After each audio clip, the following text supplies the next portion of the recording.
अस्सलाम वालेकुम नाजरीन, कैसे हैं सब। उम्मीद है सब खैरियत से होंगे। अच्छा, मैं इधर हाफिज़ साहब के पास आया हूँ। हकीम साहब से इनका चैनल है, ठीक है। तो मैं जामा लगवाने आया था। मैं पहले भी 2-3 दफ़ा तकरीबन लगवा चुका हूँ, तो मुझे बहुत फ़र्क पड़ा है। मैंने तकरीबन तीसरी दफ़ा आज जामा लगवाया है। इसमें बहुत फ़र्क पड़ता है, ठीक है।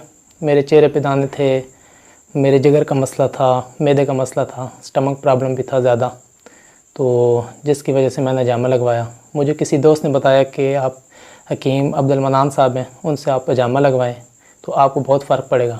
तो अल्लाह के करम से मुझे बहुत फ़र्क पड़ा। अभी माशाल्लाह मैं काफ़ी से पहले से मतलब जो है बेहतर फ़ील करता हूँ। ज़्यादातर लोग समझते हैं कि हजामा सेंटरों पे ये जो सामान यूज़ करते हैं ये दोबारा वही जो बंदा दोबारा हजामा लगवाने आता है वही यूज़ करते हैं, लेकिन ऐसी कोई बात नहीं है। ये सामान मेरे हाथ में है, ठीक है। ये अभी मैंने जामा लगवाया है, ये अभी मैं जाके वेस्ट कर दूँगा इसे, ठीक है। इसे दफन करना होता है या जलाना होता है।